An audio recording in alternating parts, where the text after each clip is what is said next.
안녕하세요. 어린이집 지도점검 업무를 맡게 되신 담당자 여러분, 환영합니다. 지도점검은 단순히 규정 위반을 찾는 것을 넘어 우리 아이들이 안전한 환경에서 자라도록 돕는 공공의 책임이자 신뢰받는 행정의 출발점입니다. 여러분이 수행하는 지도점검은 보육 서비스의 품질을 높이고 국가 보조금이 올바르게 쓰이도록 감시하며 결국 아이들과 학부모 그리고 교직원이 안심할 수 있는 보육 환경을 만들어갑니다. 이 교육은 여러분이 지도점검의 개념과 법적 근거를 이해하고 현장의 전문가로 성장하기 위한 첫걸음이 될 것입니다. 교육부와 한국보육진흥원이 여러분의 든든한 동반자가 되겠습니다.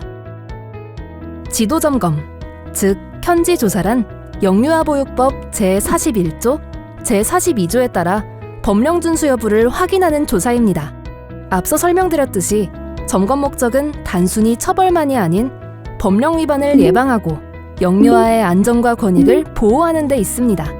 점검 대상은 국공립, 민간, 가정 등 모든 유형의 어린이집입니다. 지도점검은 영유아보육법과 행정조사 기본법에 근거합니다. 영유아보육법이 지도, 감독의 근거라면 행정조사 기본법은 조사 절차의 투명성과 공정성을 확보하기 위한 원칙을 규정하고 있습니다. 특히 지도점검은 행정조사 기본법의 원칙에 따라 수행해야 하는데요. 지금부터 이 법의 핵심 원칙을 자세히 살펴보겠습니다. 먼저, 왜 점검하는가입니다. 제1조의 목적은 간단합니다. 조사 시 국민의 권리를 보호하고 행정의 공정성과 투명성 및 효율성을 높이는 데 있습니다. 다음은 어떻게 해야 하는가입니다. 제11조에 따라 현장 조사 시에는 조사 목적과 기간, 조사 범위, 조사원의 신원 등이 포함된 현장 출입 조사서를 반드시 발송해야 합니다. 또 제13조에 따라 자료를 영치할 때는 조사 대상자나 대리인이 반드시 입회해야 합니다. 이 모든 과정이 투명하고 공정하게 진행되도록 하는 것이 중요합니다. 마지막으로 어디까지 할 수 있는가입니다. 제4조 제1항에서는 조사권 남용을 금지합니다. 조사권은 법령이 정한 목적과 범위 안에서만 행사해야 합니다. 또한 제17조에 따라 조사 시작 7일 전에는 목적과 범위, 기간 등을 사전에 서면 통지해야 합니다. 지도점검은 조사 주체에 따라 교육부 주관 조사와 지자체 조사로 구분됩니다. 여기서 한국보육진흥원은 교육부 주관 조사를 지원하고 있습니다. 또한 목적에 따라 4가지로 구분됩니다. 수시조사는 민원 접수 시, 특별조사는 아동학대 등 긴급한 사회적 문제 발생 시, 기획조사는 재무회계 등 특정 분야 점검 시, 정기조사는 주기적 계획에 따라 실시하는 조사입니다. 특히 앞으로는 급식, 위생, 안전 분야 위반 시 교육부 주관 특별조사가 강화될 예정입니다. 이 세 분야는 영유아 보육의 가장 기본적이고 필수적인 영역으로 사고 재발 방지를 위해 교육부 차원의 지도 감독을 강화하고자 합니다. 특별조사는 교육부가 주관하고 관할 지자체와 한국보육진흥원이 협력하는 합동 점검 방식으로 운영되오니 담당자 여러분의 많은 협조를 부탁드립니다. 지금까지 지도점검의 개념, 법적 근거, 주요 유형을 살펴봤습니다. 앞서 설명드렸듯이 지도점검은 행정의 권한 행사이기 이전에 보육 현장을 함께 지키는 협력의 과정입니다. 여러분의 세심한 점검 한 번, 올바른 판단 하나가 아이들의 하루를 그리고 보육의 미래를 바꿉니다. 다음 장에서는 교육부 주관 조사를 중심으로 구체적인 절차를 알아보겠습니다. 한국보육진흥원은 어린이집 이용 불편 부정신고센터를 운영하고 있습니다. 신고센터는 상담부터 현지 조사, 결과 통보까지 전 과정을 담당합니다. 여기서 가장 중요한 것은 신고인 비밀보장 의무입니다. 공익신고자보호법 제12조에 따라 신고인을 유추할 수 있는 정보는 절대 공개해선 안 됩니다. 이 때문에 교육부 직접 조사 시 지자체 담당자에게도 민원 내용과 신고인 정보는 사전에 공유할 수 없습니다. 최근 3년간 신고센터 통계입니다. 상담 건수는 감소 추세인데 이는 어린이집 수 감소와 보육환경 안정화 등이 복합적으로 작용한 것으로 보입니다.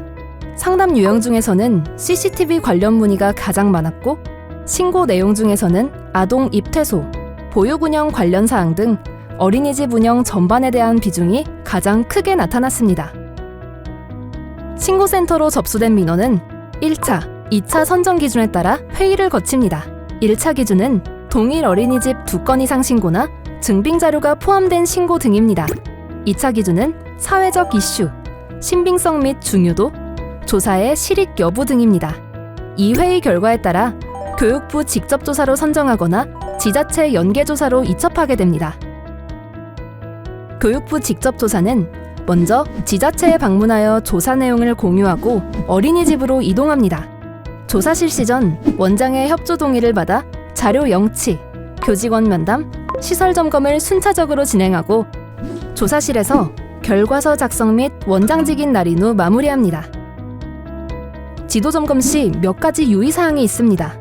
첫째, 강압적인 분위기를 만들지 않도록 주의해야 합니다. 조사 명령서와 공무원증을 제시하며 점검 취지를 명확히 설명하고 어린이집의 협조를 얻어 원활하게 점검이 이루어질 수 있도록 합니다. 둘째, 조사 자료 유출 금지입니다. 개인정보 자료가 있는 모든 파일엔 비밀번호를 설정하고 메일을 발송할 땐 암호화한 후 전송하는 등의 주의가 필요합니다. 셋째, 신고인 신원보호입니다. 내부 고발 민원 시 면담 순서를 전략적으로 조정하거나 CCTV가 없는 교사실이나 분리된 공간에서 면담하는 등 신고인 보호를 최우선으로 해야 합니다. 마지막으로 조사 대상자와의 소통입니다. 지도 점검 시 조사 대상자와의 소통은 공감과 원칙의 균형이 중요합니다. 위반 사항이 확인되면 감정적 대립 대신 법령에 따른 설명을 통해 개선 방향을 안내해 주시기 바랍니다. 점검 전에는 정보공시 자료와 보육 통합 정보 시스템을 통해 사전에 점검 방향을 수립해야 합니다. 특히 민원을 통한 수시 조사의 경우 교사 면담 순서를 전략적으로 배치하거나 과거 처분 이력을 미리 파악해 중점 점검 사항을 준비해야 합니다.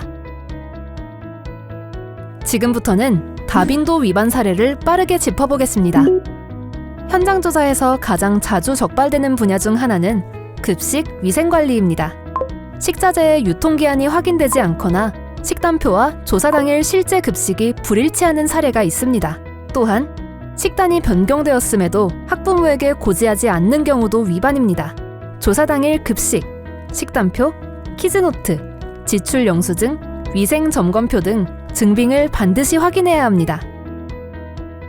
연장 보육료 부정소급 또한 이용불편 신고센터에 자주 접수되는 민원 중 하나입니다.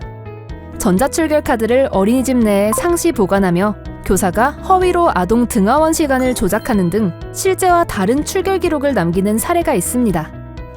연장 보육료는 30분 단위로 지원금이 산정되므로 정확한 등하원 기록이 필수입니다.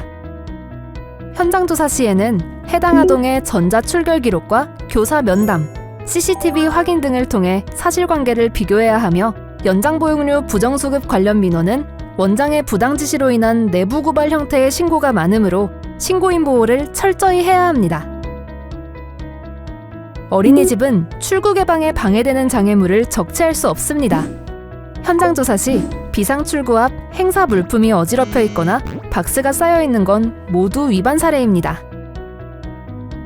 아동이나 보육교직원 허위 등록은 서류만으로는 확인이 어려운 대표적인 위반 사례입니다. 어린이집에서 관련 서류를 정교하게 작성해두는 경우 표면적으로는 허위 사실을 확인하기 어렵기 때문입니다. 허위 등록 관련 민원이 제기된 경우 보육교직원 면담을 병행할 때 면담의 순서나 주요 질문 내용은 민원 제기 내용을 충분히 검토한 뒤 조사 계획 단계에서 미리 설계합니다. 면담 시에는 우선 기본 인적사항을 확인하고 어린이집 내 모든 교사와 담당 아동의 이름을 직접 기재하도록 요청합니다. 이때 최근 입사한 교사나 경력이 짧은 교사는 허위 등록 사실을 인지하지 못한 채 사실대로 작성하는 경우가 많습니다. 그 결과 허위 등록된 아동이나 교사의 이름이 명단에서 누락되는 경우가 종종 있습니다. 현장에서 직접 확인할 수 있는 자료도 중요합니다. 반명패, 신발장 이름표, 아동의 칫솔이나 이불장 등 생활 흔적을 통해 실제 재원 여부를 파악할 수 있습니다.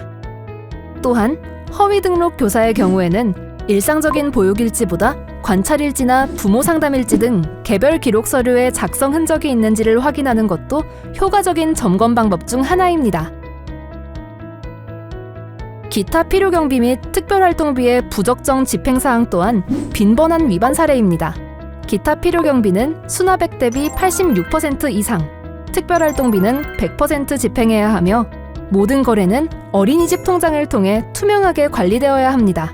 또한 특별활동은 낮 12시 이후에서 오후 6시 이전에만 운영 가능하며 이 시간 외 활동은 위반으로 간주됩니다.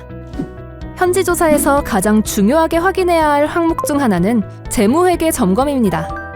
모든 지출은 영수증, 지출 결의서, 거래 내역서 등 증빙 자료를 통해 실제 지출이 목적에 맞게 집행되었는지를 세밀히 살펴야 합니다. 어떤 지출이든 증빙이 없는 경우는 인정될 수 없습니다. 운영비를 개인 용도로 사용하거나 개인 카드로 결제해 포인트를 적립하는 행위 역시 명백한 부정사용 사례입니다. 조사자는 운영비 지출 내역 중 주말이나 휴원일 결제 내역, 원장 거주지 인근 사용 내역 등 사적 사용이 의심되는 부분을 특히 주의 깊게 확인해야 합니다. 또한 공공요금이나 제세공과금을 어린이집 외 건물 사용분까지 포함해 지출하거나 차량비를 개인 차량 주유로 처리하는 사례도 위반에 해당합니다. 마지막으로 CCTV 운영 및 관리 미비 사례입니다.